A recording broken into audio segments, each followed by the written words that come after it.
네, 메가리가 조금 없네. 할렐루야. 네, 저 목소리 커요, 작아요 지금? 크죠? 네, 조금 부드럽게, 네, 좀 낮춰야 되죠? 조금, 네, 요 정도 괜찮아요? 네. 네. 자, 우리 옆에 계신 분들에게 우리 인사하고 나아가도록 하겠습니다. 참 잘 오셨습니다. 사랑합니다. 축복합니다. 얼굴도 환하게 웃으면서. 주일이잖아요. 네, 주님 앞에 나왔는데 우리가 기쁨으로 함께 만나야죠. 자, 지난주에 사실 조금 가슴 아픈 뉴스가 있더라고요. 뭐냐면 유명한 피아니스트예요. 뭐 이름은 말하지 않을 거예요. 이 유명한 피아니스트인데 이분이 좀 우울증이 있었어요. 이혼도 하고 뭐 조금 어려운 일들이 있었거든요. 근데 이분 실력이 굉장히 대단한 분이십니다. 세계적인 콩쿠르에 나가가지고 뭐 1등, 2등 하시던 분이에요. 그런 분, 그리고 이 세계적인 콩쿠르에 나가서 1, 2등 한다는 게 뭐예요? 전 세계에서 피아노를 뭐 제일 잘 친다. 두 번째다, 세 번째다. 뭐 이런 분이란 말이에요. 아이, 그런 분이 뭐 세상 부러울 게 뭐가 있어. 그런데 마음이 괴로웠던 거예요. 이 우울증이 마음을 괴롭힌 거야. 그래서 처음에는 술에 의지했대요. 술에 의지해서 마음을 달래볼까 했는데 술에 의지해도 마음이 계속 괴롭더래. 그래서는 이제는 안 되겠다. 내가 세상을 떠나야 되겠다 하고 유서를 썼습니다. 그리고 그걸 올려놓고 이 인터넷에 올리고 자기는 약을 먹고 자살을 시도했던 거예요.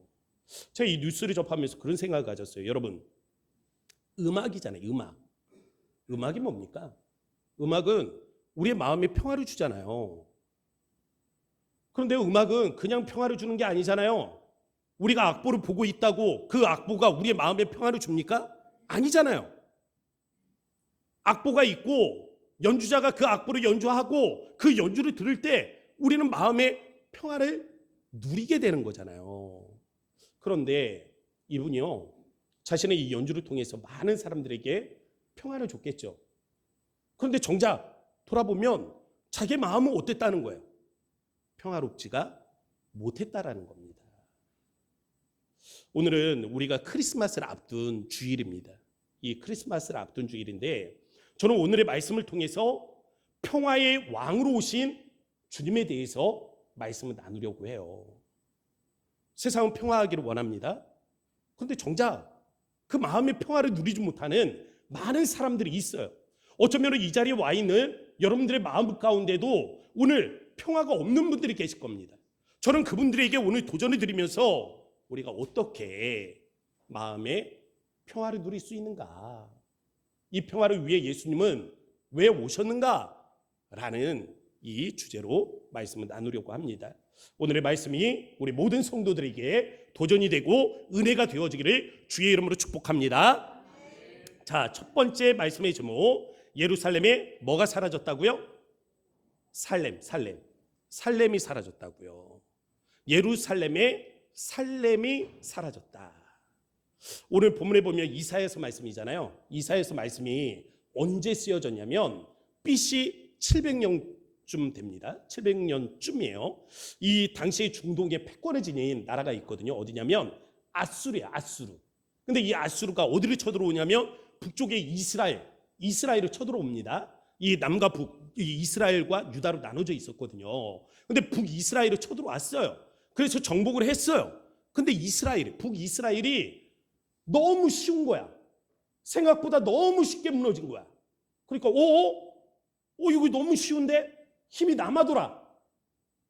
큰 군사를 일으켰는데 힘이 남아돈다고요. 그래서 아수르의 왕이 어떻게 하냐면, 야, 이렇게 된 거 그러면 남쪽 유다까지 정복을 하자 해서 예루살렘을 포위하게 되는 겁니다. 그때 포위한 군사가 18만 5천이에요. 이렇게 포위가 되고 나니까 양식도 없어. 계속해서 이 포위가 돼 있으니까 어떻게 할 방법이 없는 거예요. 그러다가 이렇게 망하는구나 생각할 때예요, 하나님이 극적으로 역사를 하십니다. 그래서 18만 5천의 군대가 하루아침에 싹 다 전멸을 하게 돼요. 이렇게 되면 사람들이 뭐라고 생각을 합니까? 야, 이제 우리 이 예루살렘에 평화가 도래하겠구나 라고 생각을 합니다.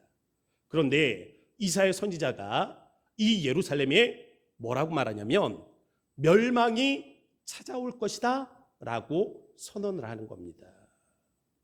이 세상에서 가장 평화를 사모한 도시가 어디예요? 예루살렘이에요. 예루살렘. 왠지 아세요? 살렘. 한번 보세요. 뭐라고 돼 있어요? 평화. 샬롬이라고 돼 있죠. 살렘이 다른 말로 이 어원적으로 보면 샬롬이에요. 샬롬. 샬롬이 살렘이에요. 그러니까 평화라는 뜻이야. 그래서 예루살렘은 어떤 도시냐면 평화의 도시라는 이름을 가진 그러한 성입니다. BC 586년에 바벨론에 의해서 예루살렘이 멸망을 해요. 그리고 이후에 1948년에 건국전쟁이 일어납니다. 지금부터 뭐 한 70년 전 이야기예요. 이때까지, 그러니까 이 BC 586년 그리고 AD 1948년, 그러면 그 사이에 몇 년이에요? 대충 더해보면 2500년. 2500년 동안 이스라엘은 뭐가 없다는 얘기예요? 나라가 없다는 거예요. 나라가 한 번도 독립을 해본 적이 없습니다. 몇 년? 2500년. 근데 그 중간에 어떤 일이 있냐면 헬라 제국이 있어요. 헬라 제국. 유명한 왕이 있죠. 누구예요? 알렉산더. 이 알렉산더 대왕이 유럽, 아시아, 아프리카 대륙을 통틀어서 제국을 건설을 하게 됩니다. 근데 젊은 나이에 죽어요. 그래서 이 제국이 3분열이 돼. 세 개로 나눠져. 세 개로 나눠지는데 중요한 것은 이 아시아 그리고 이 아프리카 이 대륙을 연결하는 그 길목에 누가 있냐면 예루살렘이 있는 거예요.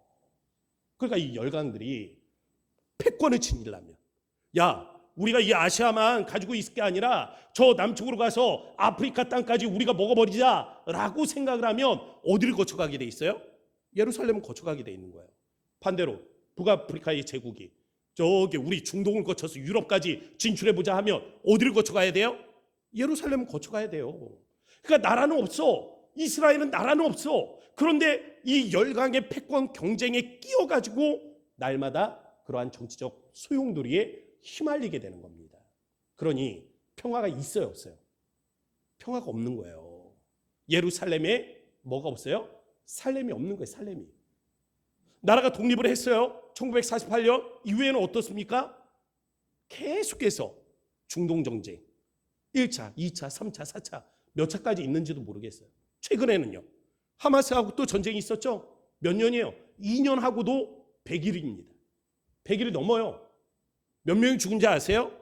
8만이 넘어요. 그 좁은 땅덩이에서 8만이 넘는 사람들이 이번 전쟁으로 목숨을 잃었다고요. 예루살렘, 평화의 도시라는 곳에 평화만 사라지게 되었어요. 그럼 예루살렘에 왜 평화가 사라졌냐라는 것입니다. 왜 이 예루살렘의 평화가 사라졌나? 유다의 죄 때문이에요. 죄 때문입니다. 이사야 선지자가 유다의 멸망을 이야기해요. 예루살렘의 멸망에 대해서 예언을 합니다. 그러면서 하는 이 말이 있어요. 이 예루살렘의 핵심적인 죄악 두 가지는요.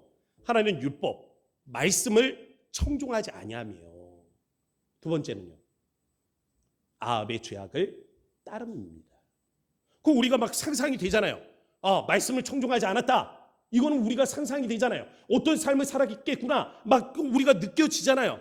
그래서 멸망했구나. 이해는 돼. 근데 아합의 죄는 뭐예요? 아합의 죄는 뭐야? 아합은요.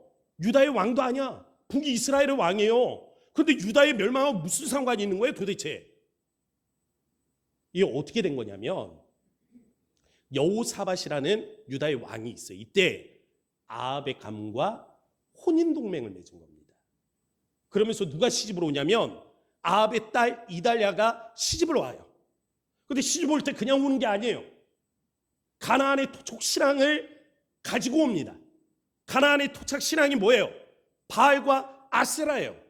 바알과 아세라를 가져와서 이 예루살렘의 귀족 사회에 퍼뜨리는 거예요. 그냥 들불처럼 퍼져가기 시작하는 거죠. 이게 결국에는 예루살렘에 살렘이 사라지게 되는 원인이었다는 거예요. 무엇입니까? 현실적 타협. 어쩔 수 없었습니다라는 이 현실적 타협이 영적인 타협으로 이루어지는 겁니다. 그래서 예루살렘은 살렘을 잃어버렸어요. 오늘날 많은 사람들이 평화하기를 원합니다. 그런데 정작 평화는 없어. 평화하기를 원하는데, 누구보다 평화를 원하는데 평화는 없어. 왜 그렇습니까? 현실적 타협이 영적 타락을 초래하기 때문인 거예요. 그래서 두 번째 말씀의 제목이에요. 어떻게 평화의 삶을 살 수 있나? 믿음을 갖는 방법은요, 두 가지입니다. 첫 번째는 보고 믿는 거예요. 보고 믿는다는 게 뭐예요?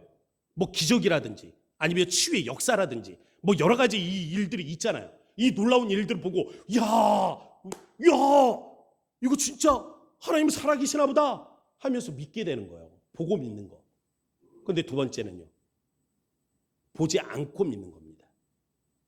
보지 않고 믿는 거예요. 믿고 난 뒤에 보는 거죠. 이게 뭐예요? 히브리서 말씀은 이렇게 설명을 합니다. 믿음은 바라는 것들의 실상이요, 보이지 않는 것들의 증거다. 이 보고 믿는 사람의 전형적인 이 특징이 있습니다. 누구냐면 도마를 보세요. 도마가 어땠습니까? 예수님 부활하셨죠. 제자들이 부활하신 예수님을 만났어요. 그래서 도마가 오니까 이야기를 해요. 야, 도마야, 우리 예수님 부활하셨더라. 진짜로 부활해서 우리에게 오셨어. 우리가 만나서 그분의 이 십자가의 그 못자국 난 손까지 우리가 다 만져봤다. 근데 도마가 뭐라 그래요? 에이, 어떻게 그런 일이? 아니, 난 못 믿어. 내가 그 못자국 난 손에 내 손으로 만져보기까지는 난 믿지 않을 거야. 어떻게 됐어요? 예수님 찾아오셨잖아요. 도마를 찾아오셨잖아요. 도마에게 만져보라고 내주셨잖아요. 도마가 부활하신 예수님 앞에 그 경외감에 놀라가지고 뒤로 물렀어요. 오! 그리고 뒤로 꼬꾸라집니다. 엎어지는 거예요. 그러면서 고백하죠. 나의 주, 나의 하나님이십니다. 예수님을 향해서. 근데 그런 도마를 보고 주님이 말씀을 하세요. 뭐라고 말씀하십니까? 너는 나를 본고로 믿느냐? 보지 못하고 믿는 자들은 뭐하다고요? 복되도다. 본고로 믿는 게 복된 거예요? 보지 않고 믿는 게 복된 거예요? 보지 않고 믿는 게 복된 거예요. 이렇게 보고 믿게 된 전형적인 예가 하나가 더 있어요. 누구냐면 야고보예요. 야고보인데 누구냐면 예수님의 동생 야고보. 우리 성경에 보면 야고보서 있죠. 이 야고보서를 기록한 그가 예수님의 동생이에요. 그런데 이 야고보가요, 예수님을 믿질 않아요. 예수님이 살아생전에 예수님을 믿지를 않습니다. 이 예수님을 믿지 않는데, 그럼 십자가에 예수님께서 돌아가셨을 때는 믿었을까요? 아니요, 그때도 안 믿었어요. 그런데 부활하신 주님을 만나요. 그리고는 믿음을 갖게 됩니다. 그런데 이 부활하신 주를 만나고 그 완전히 변화되는 모습을 볼 수가 있어요. 그럼 보고서야 믿었지만 변화됨으로 인해서 보지 않고 믿는 믿음이 복되다는 것을 깨닫게 된 겁니다. 그래서 야고보서에 보면 뭐라고 되어 있습니까? 사람을 뭐로 취하지 말라 그래요? 외모로 취하지 말라 그래요. 사람을 외모로 취하지 말라고 하는 것은, 그러면 또 다른 말로 이야기하면 하나님을 외모로 취하는 거예요? 외모로 취하지 않는 거예요? 하나님을 외모로 취하지 않는 거예요. 그 하나님을 외모로 취하지 않는다는 게 도대체 무슨 말이에요? 보이는 게 다라고 생각하지 않는 겁니다. 보이는 게 다가 아니에요. 야고보는 그래서 보이는 게 다가 아니다라는 전제하에 우리에게 세 가지 삶의 모습을 교훈하고 있습니다. 한번 화면 보고 같이 읽어볼게요. 우리 1번 다 같이 읽겠습니다. 시작. 여러 가지 시험을 만나거든 온전히 기쁘게 여기라. 2번 믿음의 시험을 인내하라. 3번 믿음으로 구하고 조금도 의심하지 말라. 아멘. 이 세 가지 태도가 지금 보이죠? 첫 번째는 뭐예요? 여러 가지 시험을 만나거든 시험 중에도 뭐 하라는 거예요? 기뻐하라는 거예요. 두 번째는 시험을 인내하라는 거예요. 세 번째는 믿음으로 구하고 조금도 뭐 하지 말라고요? 의심하지 말라고요. 그러면 한번 생각을 해보세요. 이 세 가지의 삶을 잘 살아. 이 세 가지의 말씀대로 우리가 산다면 우리의 마음에 뭐가 결실하겠습니까? 우리의 마음에 뭐가 결실하겠어요? 평안이에요. 평안. 시험 중에 우리가 기뻐할 수 있다면 우리의 마음에 뭐가 있겠어요? 평안이 있는 거지. 우리가 시험을 인내할 수 있다면 우리 마음에 뭐가 있겠어요? 평안이에요. 우리가 기도하는데 우리의 마음에 추워도 의심이 없어. 그러면 우리의 마음에 뭐가 생겨요? 평안, 평안. 이 평안은 어떻게 온다고요? 이 삶의 결실로 온다고요. 그러면 여기서 우리가 한번 생각을 해봅시다. 어떻게 이 일들이 가능합니까? 시험이 와도, 이 시험이 와도 기쁨이 잃어버리지 않을 자신이 있으세요? 시험이 와도 너 당장 내일 죽는다 그래도 이거 왜요? 시험이 안 될 거야? 기쁨이 잃어버리지 않을 수 있어? 그러면 시험이 왔을 때 여러분 인내할 자신은 있어요? 그러면 기도하면서 의심하지 않을 자신은? 자신의 문제가 아니에요. 이거 자신으로 하는 게 아니에요. 자신감이 그렇게 이끌어가는 게 아닙니다. 뭐가 필요해요? 지혜가 필요해요. 지혜. 그래서 야고보가 우리에게 뭐라고 말하는지 보세요. 야고보서 1장 5절 우리 다 같이 읽어보겠습니다. 시작. 너희 중에 누구든지 지혜가 부족하거든 모든 사람에게 후히 주시고 꾸짖지 아니하시는 하나님께 구하라. 그리하면 주시리라. 아멘. 지혜가 필요하다고요. 그래서 야고보는 지혜를 구하라고 하는 거예요. 그럼 지혜가 뭐예요? 지혜는 하나님의 선하신 뜻을 분별할 수 있는 능력을 말하는 거예요. 때로는요, 가족들로 인해서 시험에 빠지는 분들이 계실 겁니다. 가족이 뭡니까? 행복을 주는 존재여야 되는 거 아니에요? 가족? 그렇잖아요. 남편 때문에 행복하고, 아내 때문에 행복하고, 자녀가 있어 행복하고, 부모가 있어 행복하고, 가족이 행복을 주는 존재여야죠. 그런데 오히려 가족 때문에 힘든 경우들이 있습니다. 가족은 행복을 주는 존재라고 생각을 하는데 가족 때문에 힘들어. 그럼 우리 마음에 뭐가 찾아와요? 시험이 찾아와. 이게 시험인 거예요. 이게 우리 마음에 십자가예요. 십자가. 근데 어떻게 이런 상황을 극복하면서 우리가 기쁨을 잃어버리지 않을 수 있는가? 먼저는 지혜를 구해야 한다는 겁니다. 성령님은요, 우리에게 지혜를 주시는 분이세요. 성령님이 하시는 일이 무엇입니까? 우리를 알게 하시는 거예요. 알게 하시는 거. 성령님은 아버지의 뜻을 아시기 때문에 우리를 알게 하시는 겁니다. 그래서 사도 바울은 뭐라고 그래요? 하나님의 깊으신 깊은 것이라도 성령님은 통달하시는 분이시다 라고 말씀을 하는 겁니다. 성령님은 다 안다고요. 다 알기 때문에 우리에게 어떻게 할 수 있어요? 알게 할 수 있는 거예요. 그러므로 우리가 시험 중에 기뻐하기 위해서 구해야 할 게 뭐겠어요? 지혜예요. 지혜. 왜 그렇습니까? 잘 모르니까 시험에 드는 거 아니에요. 모르니까 시험에 드는 거예요. 아까 얘기했죠. 가족은 뭐라 그랬어요? 행복을 주는 존재라 그랬잖아요. 그런데 현실은 어때요? 그렇지는 못하는 거잖아요. 그런데 성령께 우리가 기도하면 성령 우리에게 뭘 줘요? 지혜를 주시죠. 이 지혜가 우리에게 뭐라고 말씀하십니까? 너의 가족은 행복을 주는 존재가 아니라 너를 거룩하게 하는 존재다. 널 거룩하게 하는 존재다. 한번 생각을 해보세요. 나를 힘들게 하는 가족이 있잖아요. 그 가족을 두고 한번 생각을 해보세요. 그 가족 때문에 내가 어떻게 하고 있나? 더 기도하지 않아요? 더 하나님을 의지하게 되지 않아요? 자꾸 부딪힐 때마다 나를 돌아보게 되지 않아요? 그러면 그렇게 하면서 나는 어떻게 되고 있는 거예요? 나는 어떻게 변화를 받고 있는 거예요?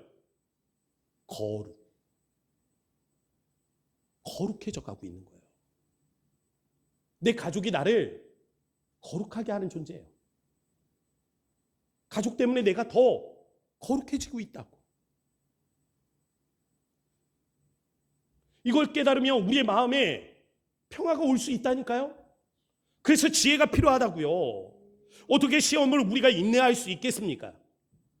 아는 거예요. 이 시험이 어떻게 끝날이라는 것을 아는 겁니다. 생각해 보세요.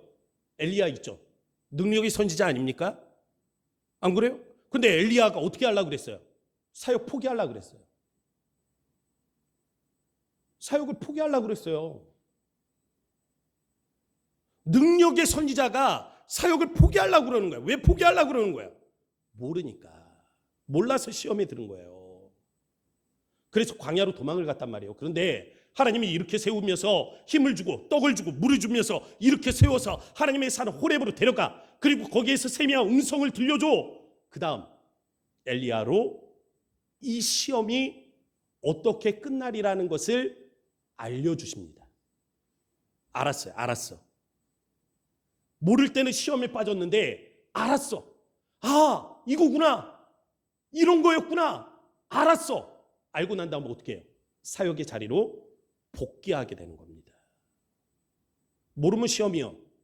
그러나 알면 평안인 것입니다.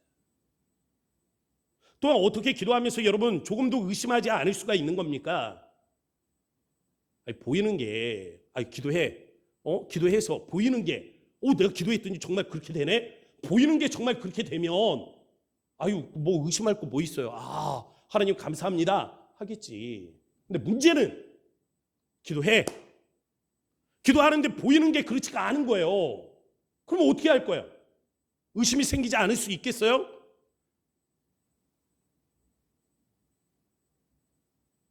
지혜가 필요하다고요. 하나님의 뜻이 어디에 있는지를 분별할 수 있는 능력이 우리에게 필요하다고요. 바울이요, 로마로 가기를 원했습니다.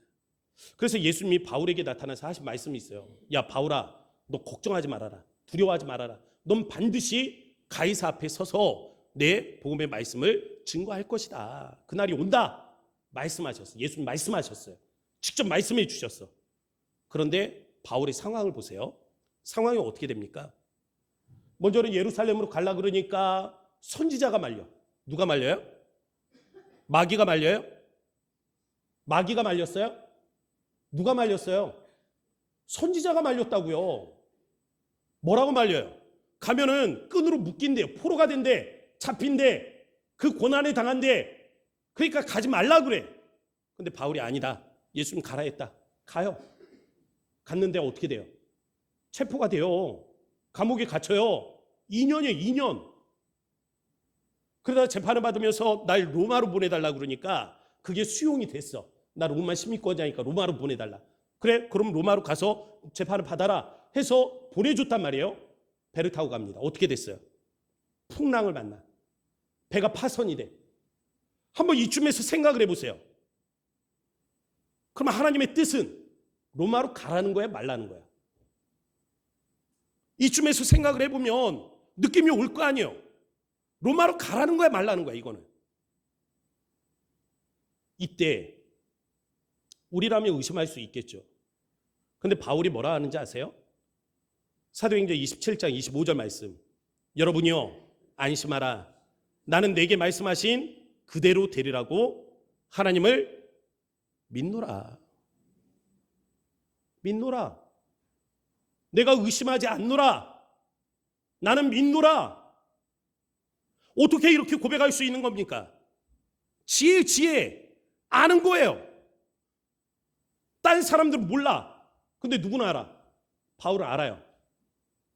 그래서 하나님이 나를 로마로 보내시는 것이 목적이기 때문에 이 중에 있는 아무도 다치지 않을 것이라고 자신 있게 말할 수가 있었던 겁니다.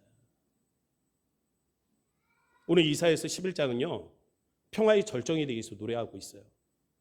어떻게 이런 평화가 우리에게 임할 수 있는가라고 했을 때 성경 우리에게 말해줍니다. 뭐라고 말하는지 아세요? 아는 거예요. 아는 거. 뭘 아는 거예요? 하나님을 아는 지식입니다. 그래서 이사야 선지자는 평화의 이유를 이렇게 설명을 해요. 9절 중간에 보세요. 우리 중간부터 화면 보고 같이 읽어보겠습니다. 시작. 이는 물이 바다를 덮음같이 여호와를 아는 지식이 세상에 충만할 것임이니라. 아멘. 이는 뭐예요? 앞에 있는 평화의 나라예요. 애들이 막 거시기 하고 막 평화롭게 사는, 아무도 상함이 없고 해함이 없는 그 평화의 나라, 이 평화의 나라는 어떻게 노래한다고요? 하나님을 아는 지식이 세상에 충만할 것입니다. 여기에서 온다고요. 하나님을 아는 지식. 세 번째, 평화의 왕이에요. 오늘 본문은 평화의 나라를 노래하고 있다 그랬잖아요. 어린 양들이 아이들과 뛰놉니다. 사자가 살찐 들짐승들하고 뛰어놀아요. 어린 아이들이 독사굴에 손을 넣어. 그런데 다치질 않아. 해함이 없어, 상함이 없어. 이 평화의 나라라고요. 예수님께서 이 땅에 오셨죠. 그러면서 예수님께서 우리에게 평화를 약속하시면서 말씀하셨습니다. 요한복음 14장 27절 화면을 보세요. 제가 읽어드리겠습니다. 평안을 너희에게 끼치노니 곧 나의 평안을 너희에게 주노라. 어떤 평안을 준다고요? 어떤 평안이요? 어떤 평안? 나의 평안이에요. 나의 평안. 나는 누구예요? 예수님의 평안을 누구에게 준다고? 너희에게 준다고. 우리에게 주신다고요. 그것은 세상이 주는 평화와 다른 겁니다. 세상의 평화는 어떤 거예요? 문제가 없는 거예요. 갈등이 없는 겁니다. 그게 평화예요. 세상이 말하는 평화예요. 그런데 예수님이 주시는 평화는 무엇입니까? 문제 속에서도 흔들리지 않는 하나님의 임재를 경험하는 거예요. 그러므로 우리가 주님을 바라보면 주의 평안이 우리의 평안으로 다가오게 되는 것입니다. 오스왈드 챔버스 목사님이 계세요. 이 목사님이 이 평안에 대해서 이렇게 말씀을 하십니다. 평안은 문제의 부재가 아니라 하나님의 임재다. 맞는 말이죠? 참 함축적으로 잘 표현한 것 같아요. 우리가 문제의 한가운데서도 하나님이 함께 계신다는 사실, 이 확신 가운데 우리가 마음에 뭘 누리게 되는 거야? 평안을 누리게 되는 것입니다. 그러면 우리의 신앙의 목적은 뭐예요? 평화가 아니에요. 우리의 마음의 평화가 아니에요. 우리의 신앙의 목적은 뭐예요? 우리 신앙의 목적은 하나님과 우리가 바른 관계 안에 서게 되는 것입니다. 하나님과 우리가 바른 영적 관계를 맺으면 흘러나오는 게 있어. 거기에서 자연적으로 흘러오는 게 있어. 그게 뭐예요? 평화예요. 평화. 하나님과 우리가 영적 관계를 잘 맺으면 거기에서 우리가 평화를 경험할 수 있다고요. 그럼 반대로 이 영적 관계가 깨진다고 생각을 해보세요. 그럼 평화가 있어요? 없어요? 없게 되는 거예요. 그러므로 우리가 평화하지 못하다면 우리가 구해야 할 것이 무엇입니까? 하나님의 임재를 구해야 되는 거예요. 사도행전 10장에 보면 베드로가 고넬료 집에 가서 전도를 해요. 근데 전도하면서 복음의 말씀을 전합니다. 그럼 궁금하잖아요. 어떤 복음의 말씀을 전하였는가? 10장 36절, 사도행전 10장 36절에 이런 표현이 있어요. 같이 읽어볼게요. 다 같이 읽어보겠습니다. 시작. 만유의 주 되신 예수 그리스도로 말미암아 화평의 복음을 전하사 이스라엘 자손들에게 보내신 말씀. 자, 어떤 복음이에요? 화평의 복음이죠. 그럼 이걸 거꾸로 이야기해 보세요. 뭐예요? 평화의 복음이죠. 평화의 복음. 이 평화의 복음이란 말이에요. 평화의 복음이라는 게 뭔가? 평화의 복음이란 에베소서 2장 말씀에 보면 사도 바울은 하나님과 우리 사이가 뭐가 되었다 그래요? 원수가 되었다 그래요. 왜? 죄 때문에. 하나님은 어떤 분이세요? 거룩한 분이세요. 그럼 우리는 어떤 사람들입니까? 죄된 인간이에요.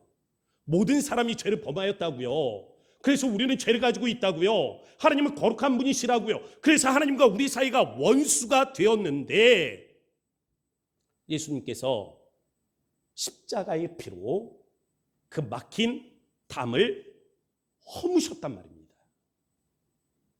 하나님과 우리 사이에 깨어진 관계를 예수님의 십자가가 다시 연결해 주고 있는 거예요. 그래서 우리는 예수 그리스도를 힘입어서 하나님의 은혜의 보좌 앞으로 나아갈 수 있는 겁니다. 그래서 바울은 우리에게 이렇게 예수 그리스도를 선포해요. 그는 우리의 화평이신지라. 예수님은 우리에게 참된 평화를 주시는 분이십니다. 예수님을 통해 우리 하나님의 임재 안으로 들어갈 수 있고 그 안에서 참된 평안을 누릴 수가 있어요. 아기 예수님의 탄생을 앞두고 이 탄생 앞에 천사들의 노래소리가 있죠. 지극히 높은 곳에서는 하나님께 영광이요, 땅에서는 하나님이 기뻐하신 사람들 중에 뭐라고요? 평화로다. 평화로다.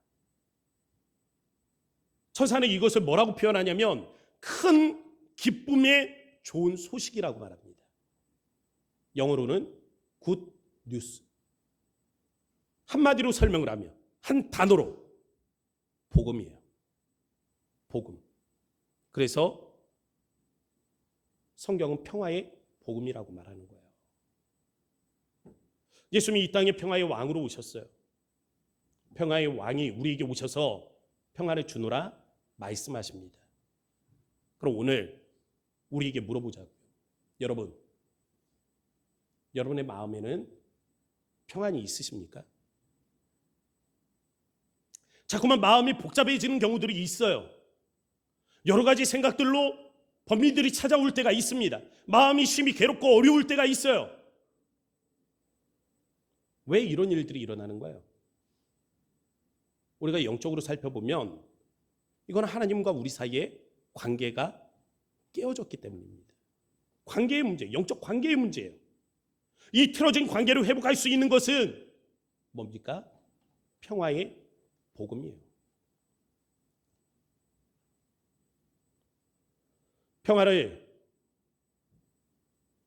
우리는 평화를 구하는 것이 아니라 평화의 왕을 모시는 겁니다. 평화의 왕으로 오신 예수님을 영접해서 모시는 거예요. 오늘 평화의 왕으로 오신 그 주님을 우리가 마음에 영접하실 수 있기를 바랍니다. 주님을 통해서 하나님과의 바른 영적 관계들이 회복되어지는 은혜의 시간 되기를 바랍니다. 우리 함께 찬양으로 고백합시다. 주는 평화.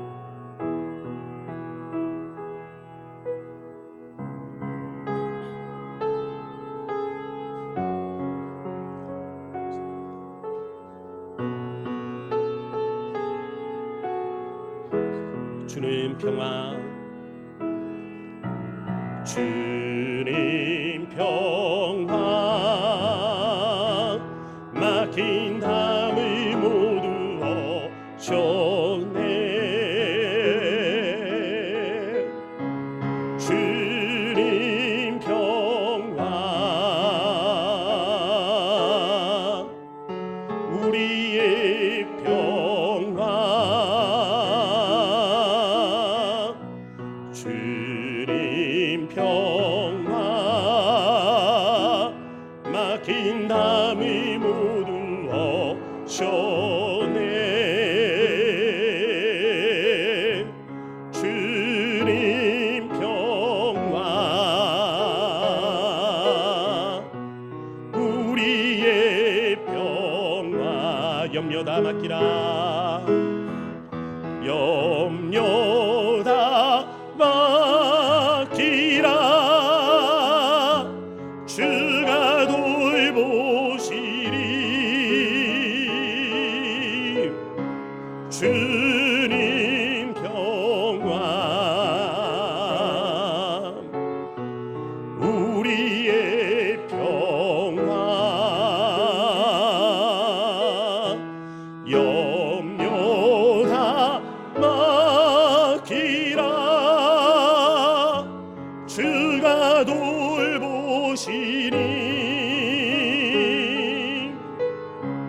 주님 평화.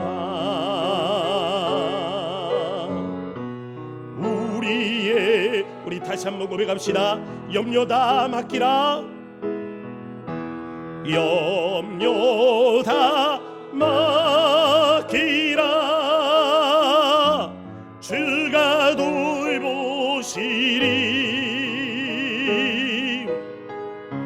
주님 평화.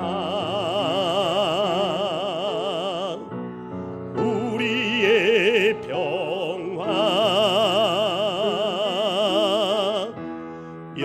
염려 다 맡기라. 주가 돌보시리. 주님 평화, 우리의 평화. 함께 기도합니다. 거룩하신 아버지 하나님, 감사합니다.